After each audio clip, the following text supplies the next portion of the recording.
Alors bon matin tout le monde.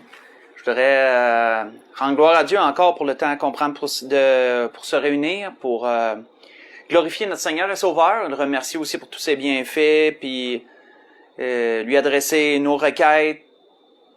Peut-être que chez vous aussi, vous avez chanté des cantiques avant, ce qui est merveilleux, ce qui est très bien.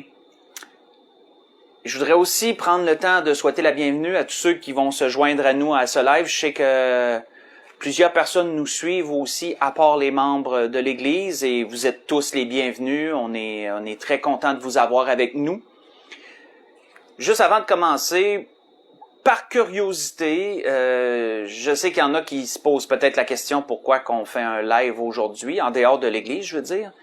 Ben, c'est parce que il annonçait, en Beauce, il annonçait du verglas aujourd'hui. Puis comme on sait jamais si on peut se fier ou pas à la météo, ben, j'ai pas voulu prendre de chance. Mais encore là, ça joue en... Comment je pourrais dire? La semaine passée, je suis monté en Beauce, il annonçait une tempête de neige, je suis monté en Beauce, je me suis dit, ça sera pas si pire que ça. Puis on s'est réveillé dimanche matin avec un pied de neige sur l'auto. Et plusieurs membres, donc, ont pas pu se déplacer parce qu'ils étaient dans la neige. Malgré qu'il y avait quand même plus de membres que je pensais dimanche passé. On était la moitié, pas mal la moitié à l'église. Donc là, quand j'ai vu dans la météo qu'il annonçait du verglas est plus dangereux que la neige. Là, j'ai appelé notre diacre, puis qu'est-ce qu'on fait? Puis là, on s'est dit, on prendra pas de chance. Si la semaine passée, ils ont dit qu'il y avait de la neige, puis il y en avait. Cette semaine, s'ils disent qu'il y a du verglas, il va y avoir du verglas. Et là, frère, j'ai appelé notre diacre ce matin. Notre diacre m'a appelé, en fait. On a jasé, moi puis Jean-Claude, puis ça a l'air qu'il n'y a pas grand-chose en Beauce ce matin, à part une température plate, là. Donc, voyez-vous, on ne sait jamais si on peut se fier ou pas. Mais on a décidé quand même de faire ce live, de pas prendre de chance, puis de faire notre assemblée en live. Donc, voilà, s'il y en a qui se posaient la question pourquoi que exceptionnellement on est en live ce matin, c'est pour cette raison. Donc, pour ce que l'Esprit veut nous donner ce matin, je vais vous inviter à tourner avec moi dans Zacharie, dans le livre de Zacharie au chapitre 4. Livre de Zacharie, au chapitre 4, on va lire à partir du verset 1 jusqu'au verset 7. Verset 10, excusez-moi. Verset 1 jusqu'au verset 10, dans le livre de Zacharie, au chapitre 4.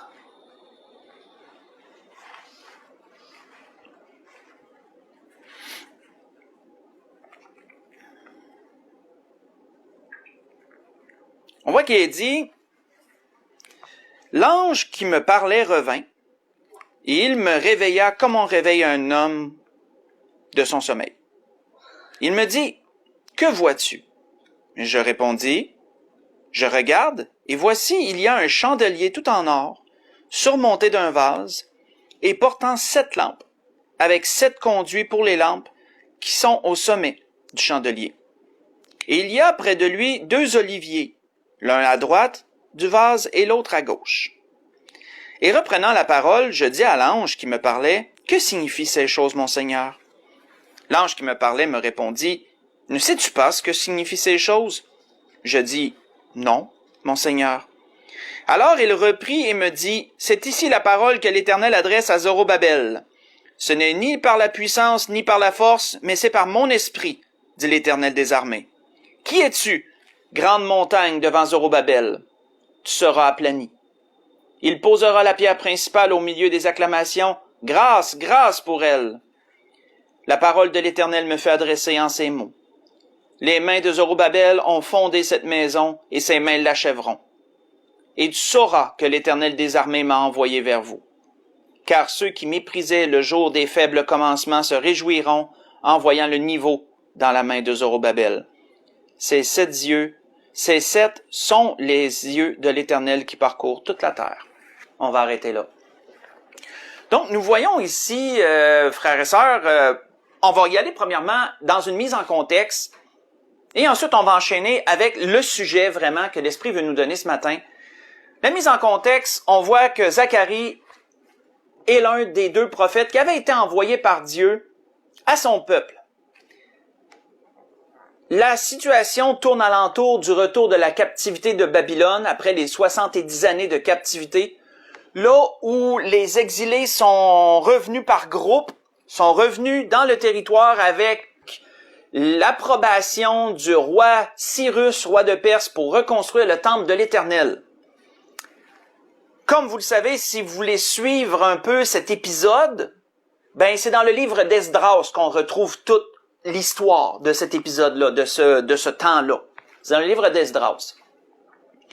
On sait qu'ils ont commencé à construire, les exilés qui étaient revenus de la captivité ont commencé à construire le temple de l'Éternel et ils ont ensuite été empêchés de pouvoir continuer cette construction parce que les locaux, les gens qui étaient là, les Samaritains, ceux qu'on a au temps du Seigneur étaient appelés les Samaritains, ben eux voyaient d'un très mauvais œil que le temple de Dieu se reconstruise. Ils n'étaient pas du tout d'accord avec ça. Surtout qu'ils avaient voulu y participer et qu'ils avaient été rejetés par les Juifs parce que les Juifs disent « L'Éternel est notre Dieu, c'est à nous de reconstruire le temple, c'est pas à vous de vous joindre à nous dans cette entreprise-là. » Et ils l'ont très mal pris, déjà qu'ils n'étaient pas d'accord avec la reconstruction. Et donc, ils ont mis des bâtons des roues, ils ont essayé de faire échouer les travaux de toutes sortes de façons. Et finalement, ils ont écrit une lettre au roi de l'époque, qui était, à mon souvenir, c'était-tu Artaxerxès? Je suis pas sûr. Mais ils ont écrit une lettre au roi de l'époque, puis le roi de l'époque a fait cesser, après Cyrus, celui qui avait pris la place de Cyrus, il a fait cesser la reconstruction, et donc les travaux ont cessé pendant un temps. Et pendant ce temps-là, ben le peuple, comme un peu, s'est assis sur leurs lauriers, faisant un peu, chacun s'occupait de ses affaires, de sa maison, etc. Puis le temple de Dieu qui était à moitié construit, ça semblait comme plus important de le continuer. Eux autres, ils se disaient sûrement, bon, on va attendre qu'un roi nous dise, OK, vous pouvez continuer. Hein? On va attendre quelque chose de Dieu, là, une parole quelconque, quelque chose qui nous tombe du ciel, là, ou je sais pas trop, pour dire on va recommencer. Mais après un temps, Dieu a décidé d'envoyer 2 prophètes. Dieu s'est révélé à 2 prophètes, Agé, Zacharie. Et Dieu leur a donné chacun des révélations respectives pour parler au peuple. Agé leur a mis devant eux leurs conditions morales, leurs conditions physiques, pourquoi qu'ils étaient pauvres, pourquoi qu'ils se débattaient autant, puis il y avait autant de misère. Ils devaient mettre Dieu à l'épreuve.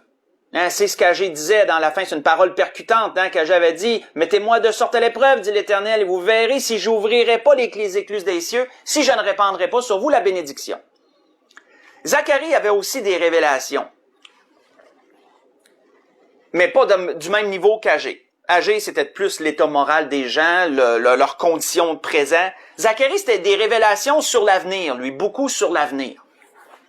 Et Zacharie, dans ses révélations, autant qu'Agé, il y avait une certitude pour les deux, c'est que les travaux allaient se continuer et ils allaient être achevés. Ça, ils étaient unanimes. Les 2 prophètes étaient unanimes sur ça.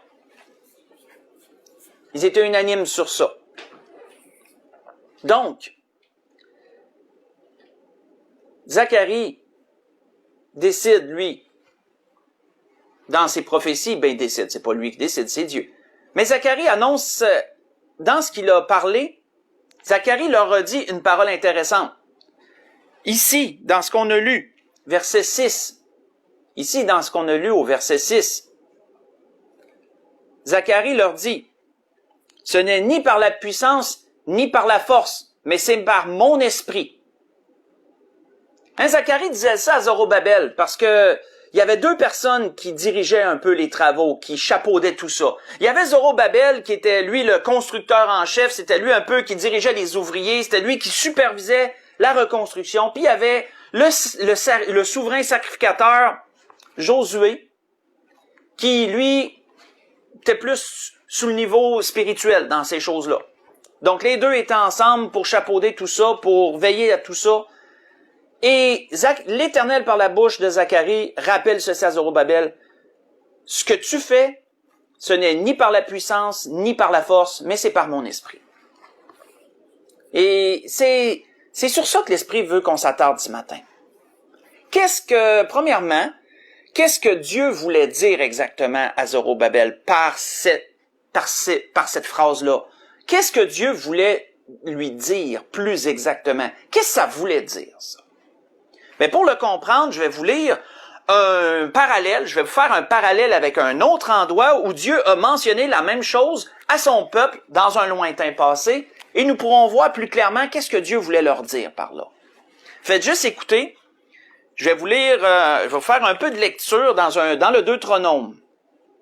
Voici ce qu'il était dit dans le Deutéronome lorsque Moïse annonçait à la nouvelle génération qui était sortie des 40 années d'errance et qui était aux abords du Jourdain, prêt à le traverser pour aller conquérir la terre promise. Voici ce que Moïse leur a dit entre autres. « L'Éternel ton Dieu va te faire entrer dans un bon pays, un pays de cours d'eau, de sources, de lacs qui jaillissent dans les vallées et dans les montagnes. Pays de froment, d'orge, de vignes, de figuiers, de grenadiers, pays d'oliviers et de miel. Pays où tu mangeras du pain avec abondance, où tu ne manqueras de rien.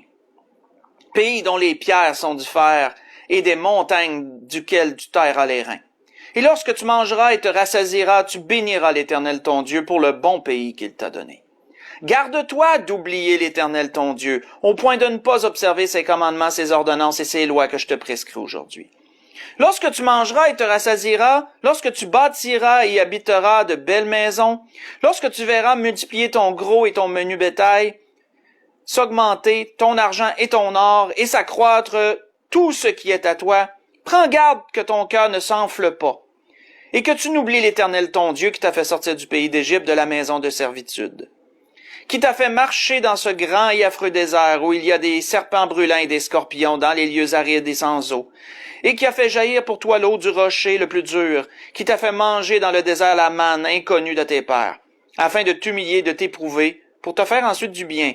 Et garde-toi de dire en ton cœur, ma force et la puissance de ma main m'ont acquis ces richesses.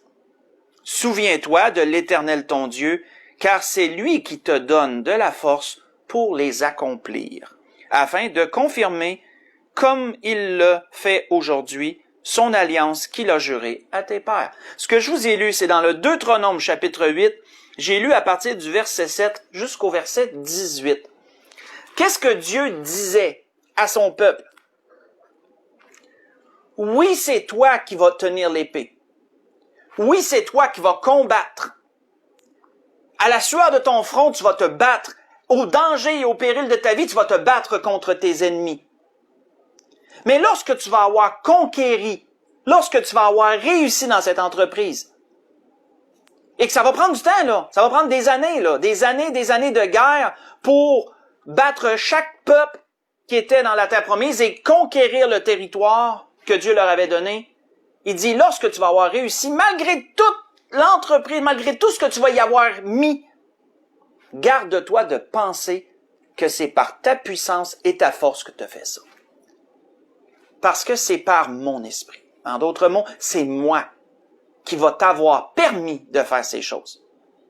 Donc, c'est grand frères et sœurs de comprendre ça. Parce que ce que Dieu disait à Zorobabel, dans ce qu'on a lu en introduction, c'est la même chose. La construction va se compléter. Les deux prophètes étaient unanimes sur ça. La parole de Dieu était certaine. Oui, le peuple allait mettre beaucoup d'efforts à cette reconstruction. Beaucoup d'énergie allait être mise.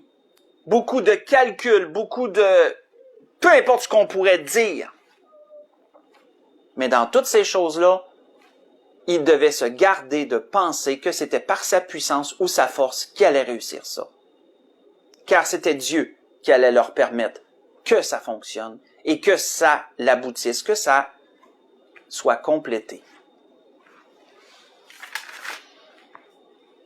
Peu importe, frères et sœurs, ce qu'on accomplit, nous-mêmes, personnellement, peu importe les efforts qu'on y met, peu importe les investissements qu'on va y injecter dans quelque chose, le succès de tout ne dépend pas de notre force ou de notre puissance.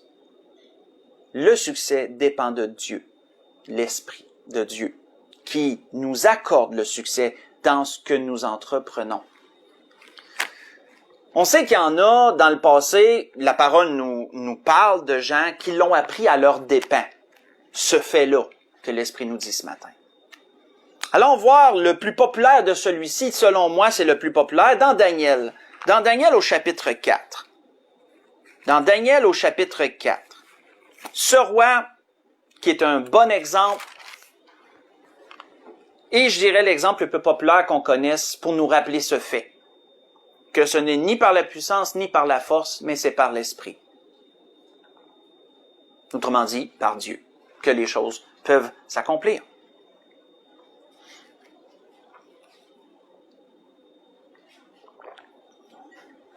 Et je viens de me souvenir, juste pendant que vous y tournez, que oui, j'ai fait une erreur en introduction. Je viens de me souvenir que c'est pas Agé qui avait dit que les écluses des cieux allaient s'ouvrir, c'est Malachie.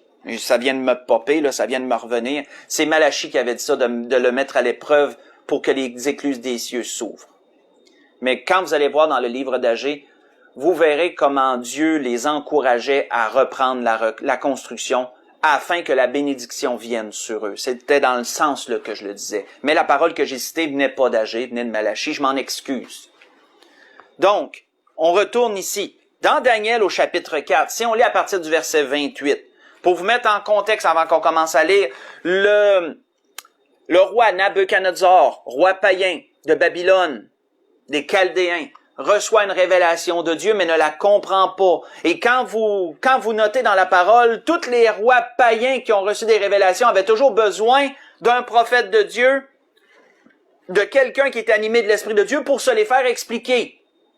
Dieu pouvait révéler des choses, mais ils n'étaient pas en mesure de les capter parce qu'ils n'avaient pas eux-mêmes cette relation, cette connexion avec Dieu. Ça prenait un homme de Dieu pour expliquer les choses. Il y en a été ainsi avec Pharaon. On en a déjà parlé il y a un certain temps. C'est Joseph qui a pu lui donner les explications.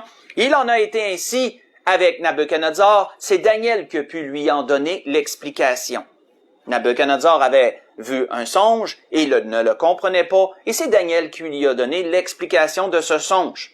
Nous voyons à partir du verset 28, où il nous est dit, « Toutes ces choses se sont accomplies sur le roi Nabuchodonosor. Au bout de 12 mois, comme il se promenait dans le palais royal à Babylone, le roi prit la parole et dit, « N'est-ce pas ici Babylone la grande, que j'ai bâtie, comme résidence royale, par la puissance de ma force. » Notez ça, hein, par la puissance de ma force et pour la gloire de ma magnificence.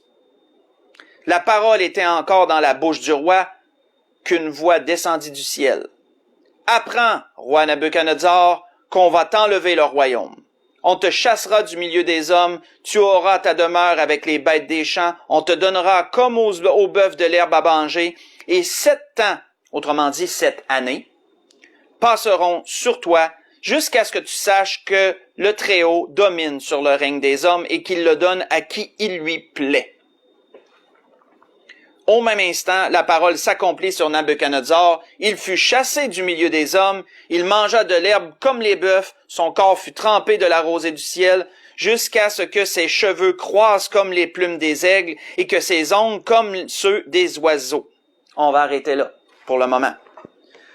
Donc, comme nous le voyons ici, le roi Nabuchodonosor, lorsqu'il avait reçu sa révélation, il avait pourtant été averti, frères et sœurs. Il avait pourtant été averti par le prophète de Dieu, par Daniel, que c'est Dieu qui a la puissance et la force, que c'est pas par nos capacités que les choses s'accomplissent, mais c'est par celles de Dieu. Il avait été averti, ce roi.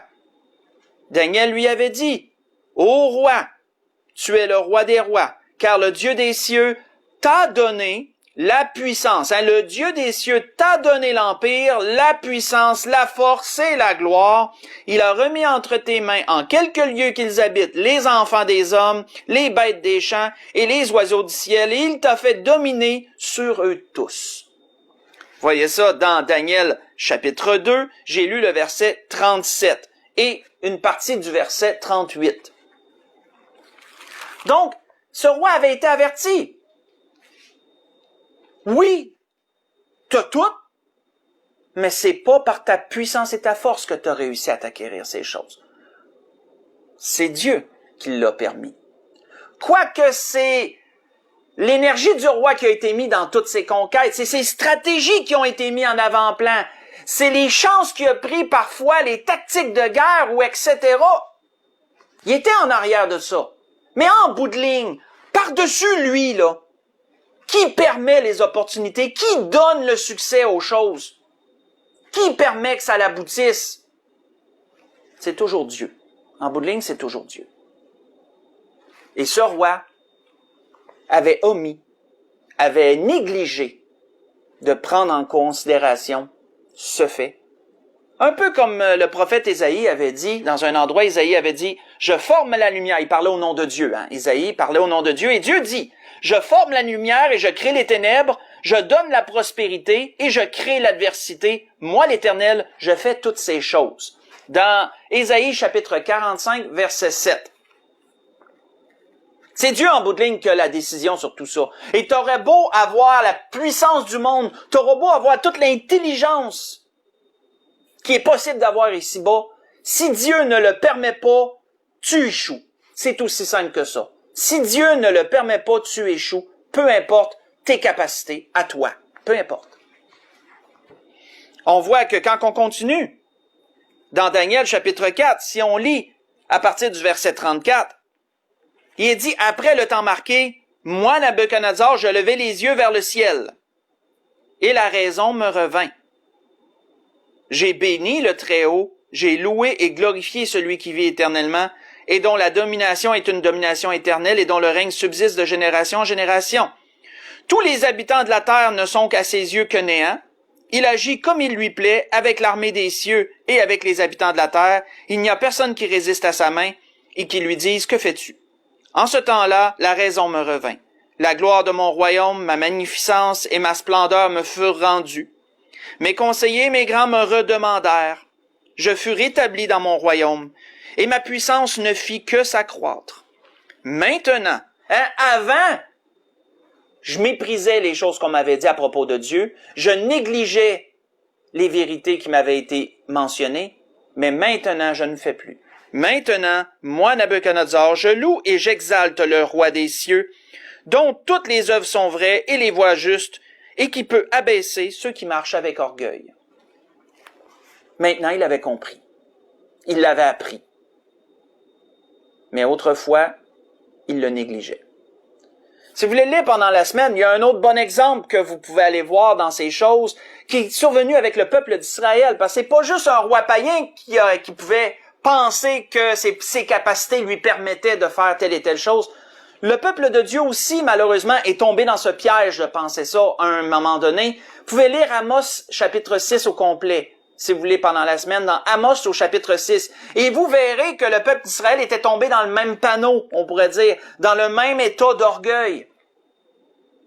Qu'ils avaient du succès, ils avaient des richesses et tout. Et comme Dieu les avait avertis dans le Deutéronome, mais malheureusement, ils ont été contre ce que Dieu les avait averti leur père il y a très longtemps. Et même se sont mis à vivre un peu dans la violence et à être injustes ici et ça. Et Dieu leur a rappelé ces mêmes choses. Ce n'est ni par la puissance ni par la force que vous avez ce que vous avez, mais c'est par mon esprit que ces choses le sont.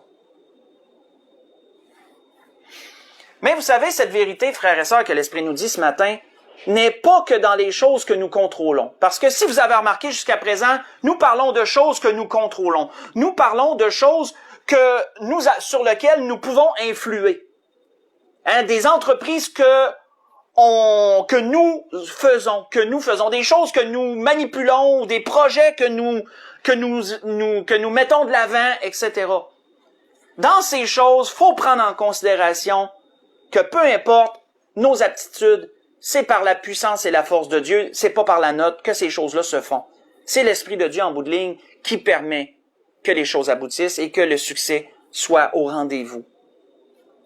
Mais cette vérité-là n'est pas seulement dans ce qui est dans notre pouvoir, sous notre contrôle. Cette vérité-là est aussi dans ce que nous ne contrôlons pas, frères et sœurs. Tournons, si vous voulez continuer, tournez avec moi dans 2 Chroniques, chapitre 20. Voyons un roi qui avait compris ça. Voyons un roi qui avait compris ça. Dans 2 Chroniques, au chapitre 20.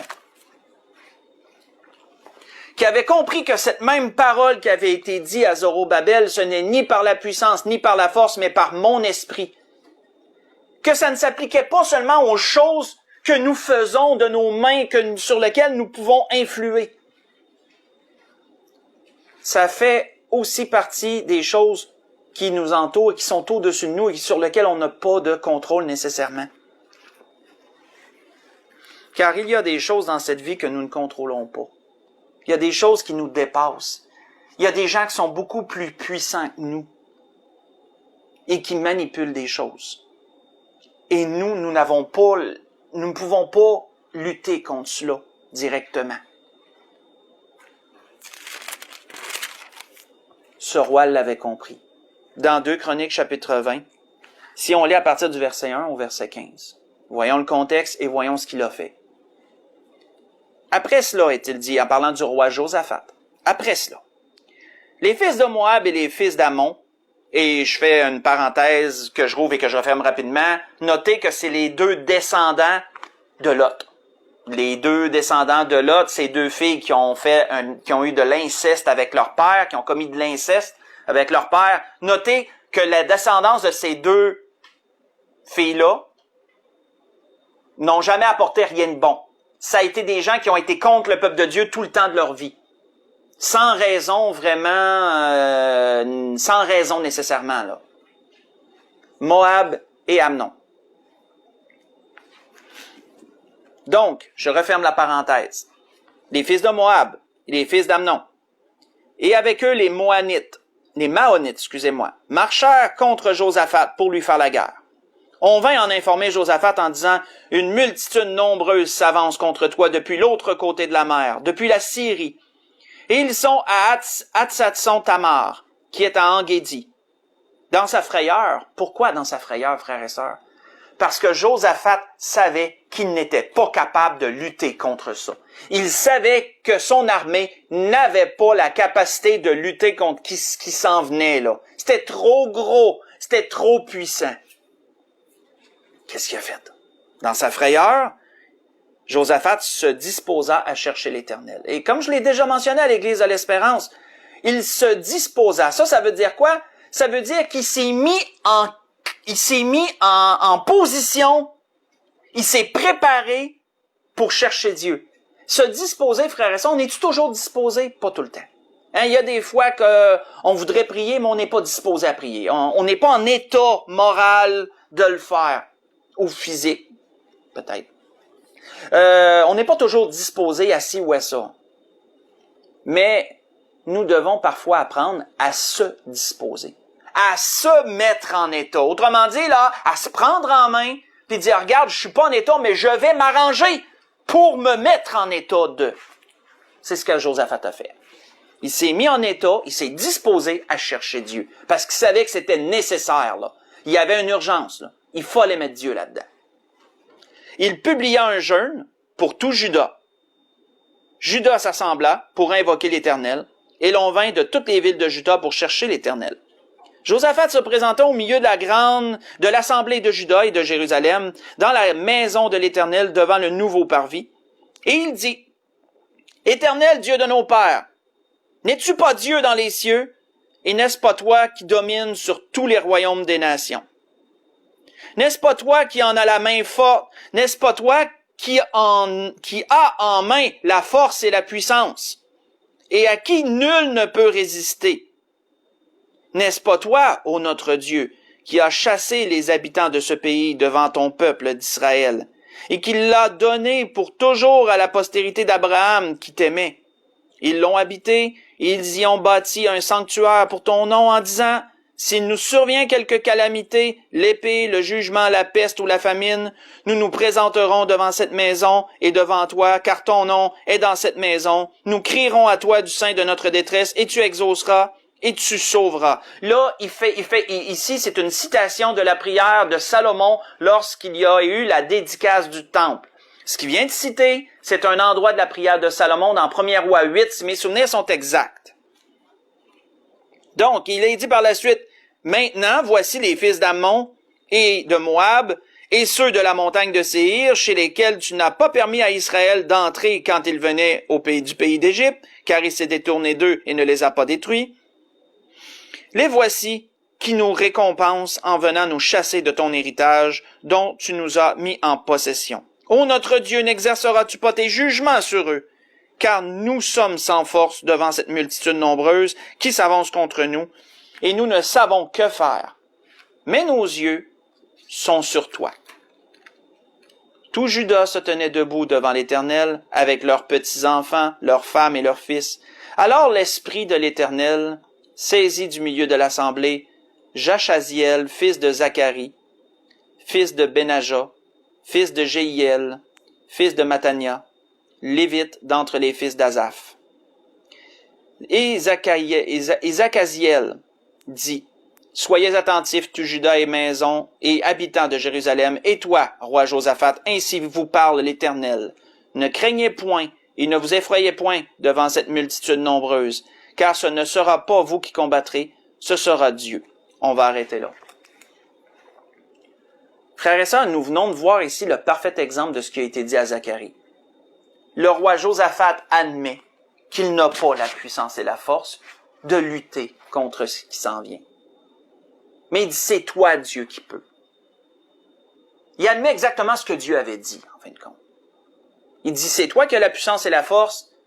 Par ton esprit, les choses peuvent se faire. Et notez ce qu'il dit. Le roi Josaphat avoue qu'il n'a pas la puissance et la force. Il avoue que c'est Dieu qui l'a. Et ensuite, nous voyons que l'Esprit de Dieu saisit quelqu'un dans l'assemblée qui était présente, un lévite, et lui donne une révélation. Et par cette révélation, Dieu leur dit, vous n'aurez pas à combattre, je vais combattre pour vous, et je vais vous donner la victoire.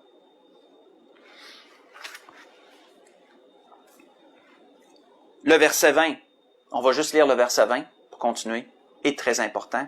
Et c'est encore d'ailleurs très d'actualité aujourd'hui. Le verset 20 nous dit, « Le lendemain, ils se mirent en marche de grand matin pour le désert de Tekoa.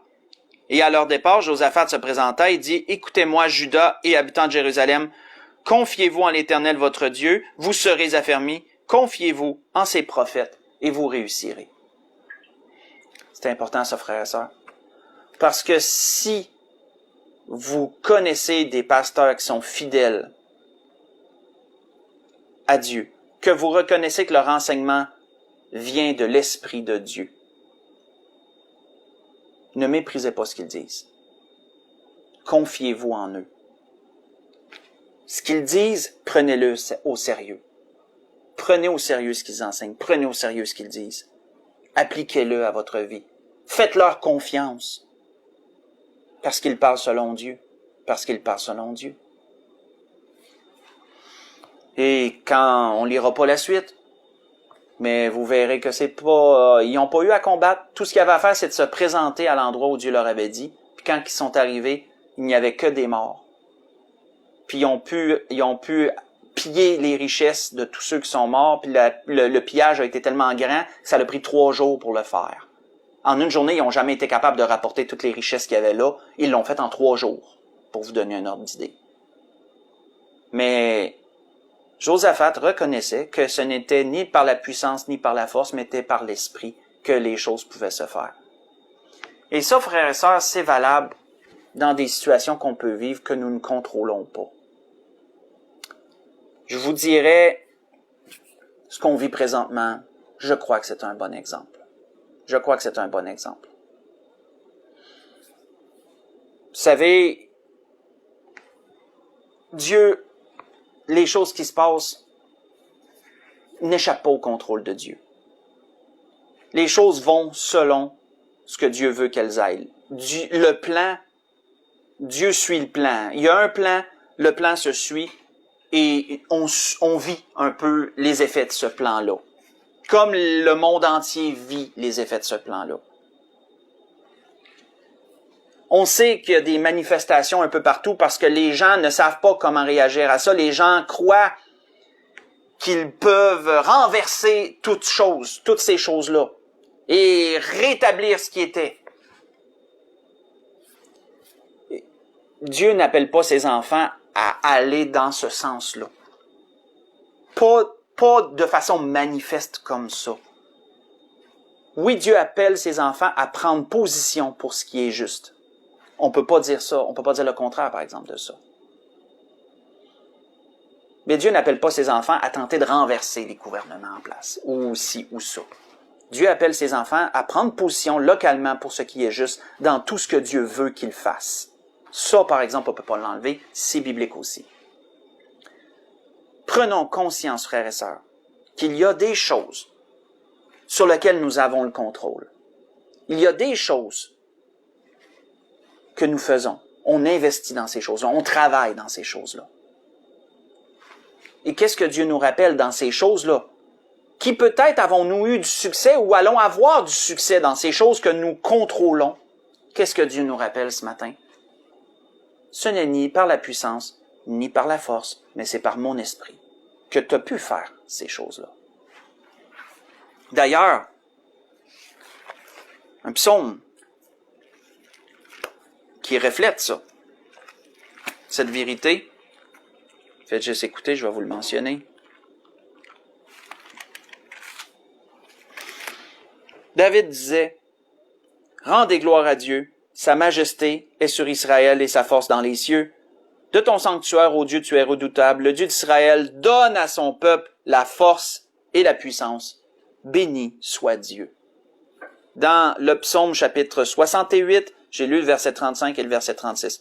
Oui, ce ne sera pas par notre puissance et notre force que des choses qu'on va être capable d'accomplir ce qu'on va accomplir, mais c'est Dieu qui va nous avoir donné cette force et cette puissance pour les avoir faites. Et on va avoir du succès dans ce qu'on doit faire.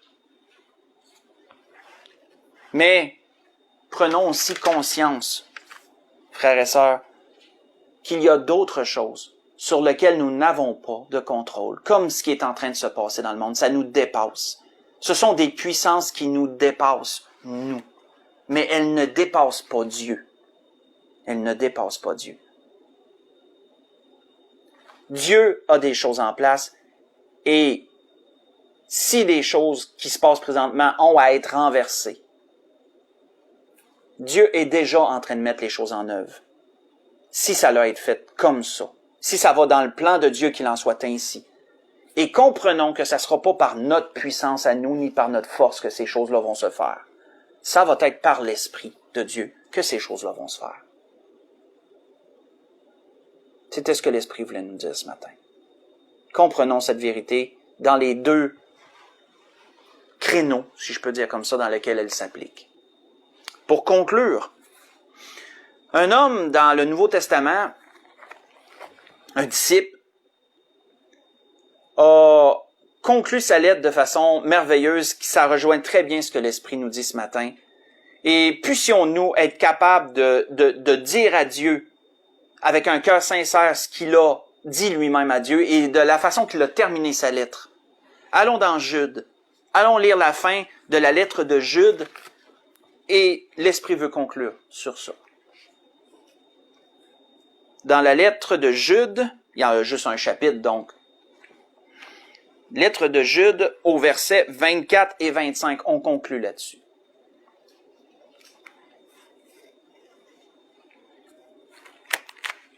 Il est dit, « Or à celui qui peut vous préserver de toute chute et vous faire paraître devant sa gloire, irréprochable dans l'allégresse, dans une très grande joie, en d'autres mots. » Parce que, frères et sœurs, je continue à le dire, ce qui se passe présentement nous dresse la table à la grande tribulation qui est à nos portes.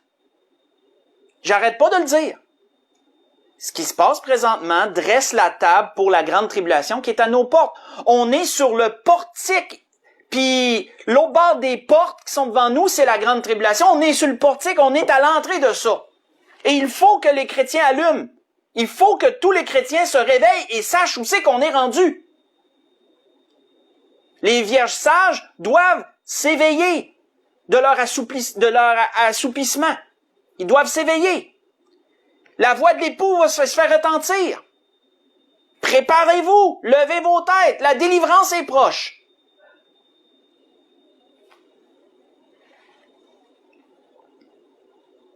À Dieu seul, verset 25, notre Sauveur, par Jésus-Christ notre Seigneur, soit gloire, majesté, force et puissance, dès avant tous les temps, et maintenant, et dans les siècles à venir. Amen. La grâce que je nous souhaite à tous, frères et sœurs. Gardons courage. Malgré l'obscurité qui semble être présentement, rien n'échappe au contrôle de Dieu. C'est pas par notre puissance ni notre force que les choses vont changer. C'est Dieu qui a le contrôle et c'est par sa puissance et par sa force, par son esprit, que les choses vont changer, si elles ont à changer. Mais d'une manière ou d'une autre, nous savons que notre délivrance est proche. Gardons courage, soyons dans la joie, parce qu'on est la génération qui vont vivre l'enlèvement de l'Église. Et c'est absolument merveilleux. Bonne semaine à tous. Que le Seigneur vous bénisse, qu'il vous garde dans toutes choses. Je vous aime et on va se revoir mercredi prochain pour un autre live. Bonne journée à tous. Seigneur vous bénisse.